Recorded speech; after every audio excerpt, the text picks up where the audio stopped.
Other news, Attorney General Professor Muigai has dismissed allegations by the ICC Chief Prosecutor Fatou Bensouda on witness interference and non-cooperation in the cases against Kenyan suspects.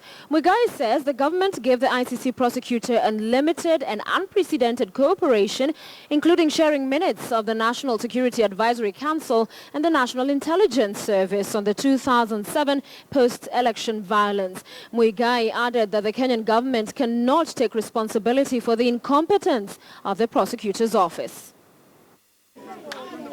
On Tuesday this week, when the trial chamber of the International Criminal Court terminated the case facing Deputy President William Ruto and Joshua Arap Sang, the office of the prosecutor blamed the Kenyan government of meddling and obstruction. But the accusations have been dismissed by Attorney General Professor Muigai. The government of Kenya provided only selective assistance to the prosecution. The net result is that my office did not have full access to documents and records that may have further shed light to the truth. If the prosecution was unable to mount a case that was credible, that the judges could believe in, that observers could believe in, we cannot assume responsibility for the incompetence of the prosecution. Muigai insists that the government fully supported and cooperated with the Hague-based court, saying the government shared all vital documents, including confidential security briefs. The continued allegation that Kenya as a state party has failed to cooperate with this tribunal is in a very large measure contemptuous of the sovereignty of a state party. The Kenya government, when the two cases were commenced, Kenya 1 and Kenya 2, unprecedented in international criminal justice, gave unlimited access to the International Criminal Court of National Security Advisory Council's minutes. This minutes form, to this day, part of the record available to the court. The court has made reference to it. We made national NSIS reports were availed to the prosecutor. While declaring the case as a mistrial, presiding judge Eboy Osuji cited witness interference as the cause for that decision.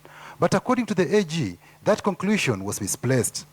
It is for a prosecutor to say, I am moving this court to find a mistrial on the following grounds, and for the defense to respond to that. No such application was made, no such response was made, no consideration was given to the submissions of the parties because there was none. I find that finding very, in my view, jurisprudentially suspect.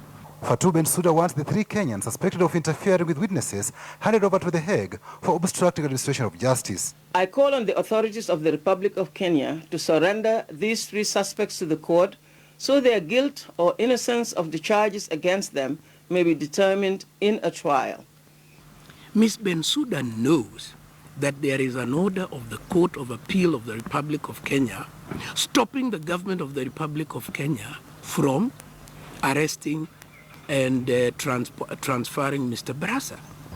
Now, take the case of Mr. Gisheru and Mr. Bet. We arrested them. They never knew we had the warrants. They were going about their business. We found them. We arrested them. We arraigned them in Milimani Court. They were bonded by the High Court. The case is now pending for hearing. What would Ms. Bensouda want us to do? To ignore that process? We will not do that. On Friday, the Catholic Church warned that there were no winners and losers after the ruling, noting that the trauma of the post-election violence had not fully healed. Patrick Amimo, KTN News.